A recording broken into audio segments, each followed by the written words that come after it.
The first time I realized my neighbor was stealing my land, he smiled while doing it. That's the part I still think about sometimes.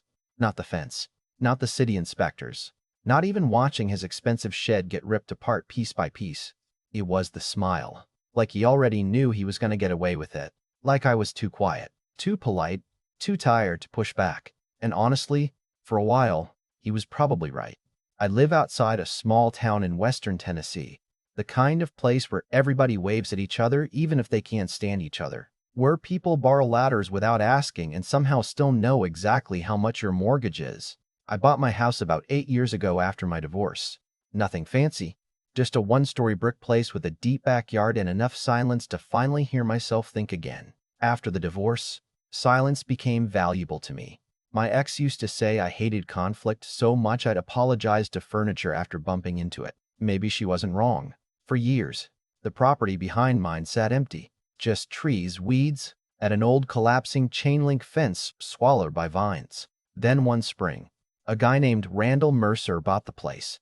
Big personality, loud truck, always wearing wraparound sunglasses, like he was auditioning to sell bass boats on local TV. The first week he moved in, he came over carrying a six-pack and introduced himself like we'd been friends for years already. "Figure we ought to get along," he said. "Neighbors can make life real easy or real miserable." At the time I laughed. Looking back, that sentence sounds a lot different now. At first, Randall seemed all right. Bit arrogant maybe, but harmless. He talked a lot about improving the neighborhood, which mostly meant making everything look more expensive than it was. Within a month, he'd parked a shiny camper in his driveway, put security cameras all around his roofline, and started talking non-stop about property values. Then one Monday morning, I walked outside carrying a trash bag and nearly dropped it. There was a brand new wooden fence running across the back section of my yard. Tall cedar boards, fresh concrete of the posts, still smelled like sawdust. It looked professionally done too, not some weekend DIY disaster. I just stood there staring at it, half awake in gym shorts and socks, thinking, guess Randall finally decided he wanted privacy. And honestly, I didn't think much beyond that. The property line back there was always vague. No clear markers, no recent survey stakes, just uneven grass and old trees. I assumed he'd built it on his side. A few days later, my lawn guy, Ernesto, stopped mowing halfway through the yard and killed the engine. He pointed toward the fence and said, "You know that thing ain't on his land, right?" I laughed at him. "What? You moonlight as a surveyor now?" Ernesto didn't laugh back. He leaned on the mower handle and squinted toward the tree line. "Man, I've been cutting this yard almost 4 years. Your lot goes farther than that." I noticed it first day he started digging. That sat in my head all evening like a splinter. Not painful exactly, just impossible to ignore. Around midnight, I dug through a box in my hallway closet where I kept old paperwork I never looked at anymore. Insurance forms, closing documents, tax records, all the grown-up paperwork nobody understands until something goes wrong. And buried in there was the original property survey from when I bought the house. I spread it across my kitchen table under the light and stared at it for probably 20 minutes straight. Ernesto was right. My property line extended almost 9 feet beyond Randall's new fence. 9 feet doesn't sound like much until somebody takes it from you on purpose. The weirdest part wasn't anger. Not yet anyway. It was disappointment. Because deep down I already knew this wasn't an accident. You don't pour concrete, dig post holes, and build a perfectly straight cedar fence without checking where your land actually ends. Still, I wanted to give him the benefit of the doubt. Maybe the old owner told him wrong information. Maybe he hired a lazy contractor. Maybe this could still be solved with one normal conversation between two adults. So the next afternoon, I walked over to his driveway while he was washing his truck. "Hey, Randall," I said casually. "I checked my property survey last night. I think the fence may actually cross onto my lot a little." He didn't even look surprised. That should have been my first real warning sign. He just kept spraying the truck slowly and nodded like he'd expected me eventually. "Nah," he said. "Previous owner told me the line was somewhere around those trees." "Maybe," I replied, "but the paperwork says otherwise. Might be worth checking together." Rando finally turned off the hose and looked at me over his sunglasses, smiling. Calm, relaxed. "Buddy," he said, "paperwork says a lot of things." Then he smiled again, and that was the moment my gut started telling me this thing was about to get ugly. For the next couple weeks, nothing happened. which somehow made everything worse. Randall didn't remove the fence, didn't call me, didn't mention the conversation again. It was like he'd silently decided the discussion was over because he wanted it to be over. And the strange thing about people like that is they count on your discomfort. They know most decent people would rather stay stressed than create confrontation. I tried convincing myself maybe he was busy. Maybe he planned to deal with it later. But then one Saturday morning, I woke up to the sound of metal clanging and men shouting in my backyard. I looked out the kitchen window and saw a flatbed trailer backed into Randall's property carrying a huge prefab storage shed. Not one of those little garden sheds either. This thing looked like somebody could live in it. By noon, they already had gravel spread out. By evening, they were leveling the ground with a machine. And by Sunday afternoon, the structure was standing there like a second house, except nearly half of it crossed beyond the fence line onto my property. I remember standing at the back window with my coffee going cold in my hand thinking, this guy really believes I'm not going to do anything. There's a certain kind of disrespect that changes your personality a little when you finally recognize it. Not loud disrespect, calm disrespect, strategic disrespect, like someone testing exactly how far they can push before you finally push back. Monday morning, I drove straight to a survey company in town. Cost me $980 for a rush job, which physically hurt me because I hate spending money on problems created by other people. The surveyor was an older woman named Denise who had clearly spent decades dealing with boundary fights between stubborn homeowners. The moment I explained the situation, she gave me this exhausted little smile and said, "Let me guess. Neighbor suddenly became a real estate expert?" I laughed harder than I probably should have. 3 days later, Denise and her crew came out with equipment that looked complicated enough to launch satellites. Bright flags started appearing all across the back edge of my property. I watched from my porch while Randall watched from his. Neither of us waved. Denise eventually walked over holding a clipboard. "Well," she said, "you were right. Turns out the fence crossed 8 feet onto my lot at its deepest point, and the shed itself sat just over 5 feet across the line. Not close, not debatable, not kind of, completely, undeniably on my land." Denise lowered her voice a little before leaving. "You'd be amazed how many people think confidence is ownership." That sentence stayed with me, because Randall wasn't acting confused. He was acting entitled. I took photos from every angle, printed copies of the survey, and walked them over myself. I even tried keeping the conversation respectful. "Look," I told him, "we caught this early. We can still fix it before it turns into something expensive." Randall glanced at the paperwork for maybe 2 seconds before setting it down on the hood of his truck. "You really spent $1,000 over a few feet of grass?" he asked. "It's not the grass," I said quietly. "It's my property." He smirked. "Moan, man. Nobody's using that part of the yard anyway." That right there, that sentence flipped a switch in me, because suddenly I understood exactly how he saw the world. If you weren't actively defending something every second, people like Randall assumed it was available to take. A week later, he moved patio furniture into the disputed area. I'm serious. Adirondack chairs, little fire pit, string lights hanging off poles. The guy basically built himself a backyard magazine cover on stolen land. One night, I heard people laughing back there while I sat in my kitchen trying to eat leftover lasagna in peace. At one point, Randall actually raised a beer toward my window like we were sharing some inside joke together. That was the first night I called an attorney. The lawyer, Melissa Grant, listened to the whole story without interrupting. Then she leaned back in her chair and asked, "You want to know the good news or the satisfying news?" "Those are different," I asked. "Very," she said. The good news was the law was clearly on my side. The satisfying news was that Randall may have created a much bigger problem for himself than he realized.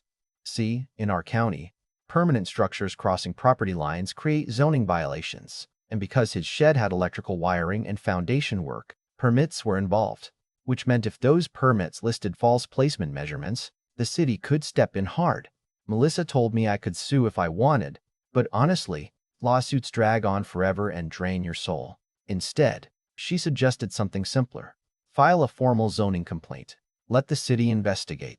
People like him, she said while organizing papers on her desk, always assume the other guy has to do the fighting personally. They never expect paperwork to hit back. That line almost made me smile. So that's what I did. No screaming match. No threats. No dramatic Facebook posts for the neighborhood group. Just one calm complaint submitted to the county zoning office with attached photos and survey records. 2 inspectors showed up 8 days later in a white county truck. Randall came outside immediately, acting overly friendly in that fake salesman voice people use when they know they're in trouble. "Morning, fellas," he called out. "Some kind of misunderstanding going on?" One inspector barely looked at him. They spent almost 2 hours measuring everything, taking pictures, checking permit numbers against site plans. I stayed inside most of the time, pretending not to watch through my blinds like a retired old woman. Around lunchtime, one of the inspectors knocked on my door to confirm a few details. Before leaving, he glanced toward the shed and muttered, "Yeah, this is probably not going to end well." Now here's where things got interesting. The shed technically did have permits, but the approved placement on file showed the structure sitting entirely on Randall's property, meaning either he ignored the approved measurements or somebody intentionally lied during installation. Either way, the city suddenly cared a whole lot. 3 days later, an official violation notice appeared taped to Randall's front door, bright orange like a warning label. "Remove or relocate non-compliant structure within 30 days or face escalating penalties." I knew he got it, because that same evening he came knocking on my door for the first time in over a month. And suddenly, Randall Mercer, king of confidence, emperor of stolen grass, sounded nervous. "Hey," he said softly when I opened the door. "Mind if we talk for a second?" I stepped outside but didn't invite him in. He rubbed the back of his neck awkwardly. "Look, city's blowing this thing way out of proportion.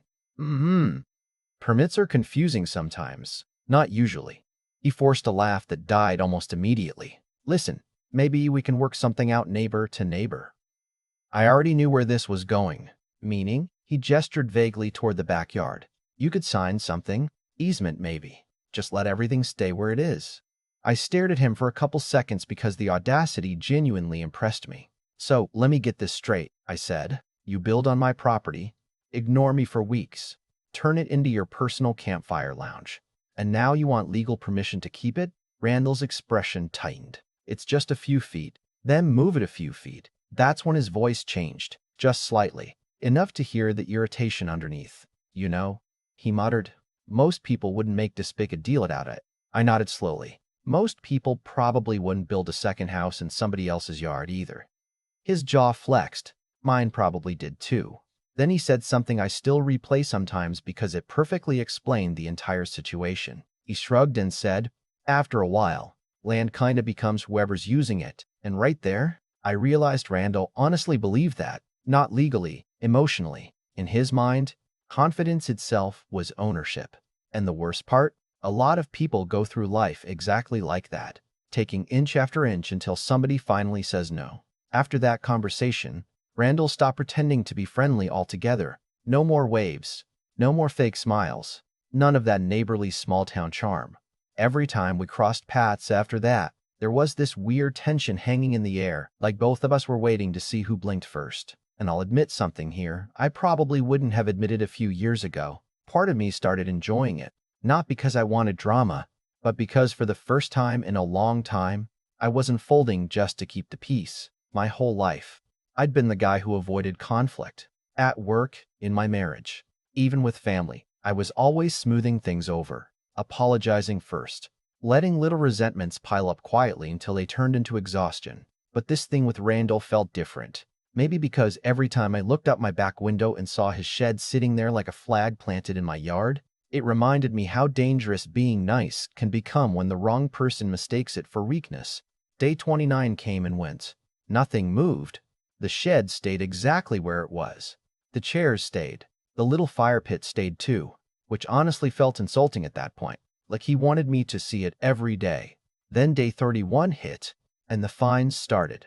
Daily fines. Not huge at first, but enough to hurt. Melissa called me that afternoon, laughing softly into the phone. "Your neighbor just discovered the exciting world of municipal penalties." Apparently, every additional day of non-compliance stacked another fine onto the previous one. And because the violation involved both zoning and property encroachment, the county wasn't in a forgiving mood. About a week later, I came home from the grocery store and saw Randall in his driveway arguing with somebody on speakerphone so loudly I could hear him from inside my truck. "That's not what the inspector told me," he shouted. Pause. "Well, somebody needs to fix this because I'm not paying to move a damn building." Then he noticed me watching. We locked eyes for a second before he turned away and slammed his truck door hard enough to shake the windows. "The thing is," I actually did feel a little bad for him sometimes. Not enough to stop things, obviously, but enough to recognize how pride can wreck a person once they become too committed to being right. If he'd just admitted the mistake in the beginning, we probably would have split the cost of moving the fence and laughed about it later over beers. But pride turns small problems into expensive disasters, and Randall had too much pride to back down once his ego got involved. Around day 45, I woke up to heavy engine noise outside. I pulled open the blinds, and there it was. A county contractor truck backed into Randall's yard with a trailer attached behind it. 3 workers climbed out wearing reflective vests, carrying power tools and clipboards. I stood there barefoot holding my coffee, watching the whole thing unfold in complete silence. Randall came storming out of his house looking like he hadn't slept in days. "This is bullshit," he yelled while one of the workers calmly handed him paperwork. "You can't just tear down somebody's property." The worker barely reacted. "County order. Sir, I'm appealing this. You're welcome to. This whole thing's harassment." The guy just shrugged. You could tell he'd heard every version of that speech before. Then the dismantling started. And man, there's something surreal about watching a problem physically disappear piece by piece.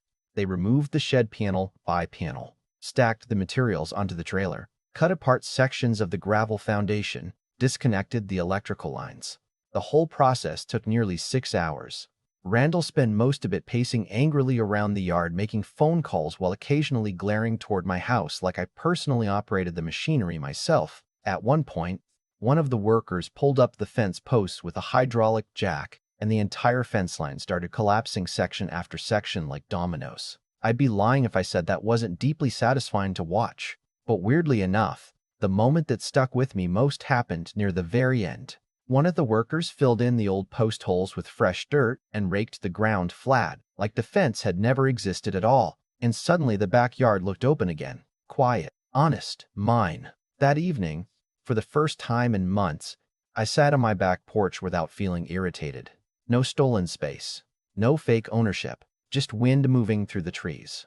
Around sunset, Randall finally walked toward the property line. Not aggressively this time. Honestly, he just looked tired, older somehow. He shoved his hands in his pockets and stared out at the empty patch of grass for a long minute before speaking. "You really couldn't let it go." Huh. I remember leaning back in my chair thinking about that question. Because technically, neither of us let it go. The difference was, I wasn't trying to take something that didn't belong to me. "You think I did this to you," I told him quietly. "But you did this to yourself the second you decided my silence meant permission." He looked down at the dirt a while before nodding once, not agreeing exactly, just accepting reality finally. Then he walked back inside without another word. We still live next to each other. By the way, that's probably the funniest part of the whole story. People online always imagine endings where somebody moves away or gets publicly humiliated forever, but real life usually isn't that cinematic. Sometimes the ending is just 2 stubborn men mowing grass beside each other in awkward silence for the next several years. But I will say this, Randall never crossed that property line again. Not once. And honestly, this whole thing changed me more than I expected, because I realized boundaries only matter if you're willing to defend them. Property lines, personal limits, respect, all of it. The second you stop protecting those things, somebody else starts testing how much they can take. So now I'm curious what you would have done in my position. Would you have let the shed stay there to avoid the conflict? Or would you have pushed back the same way I did? And be honest, at what point do you think Randall crossed the line from misunderstanding into outright entitlement? Let me know down in the comments. Because trust me, people around here still argue about this story to this day.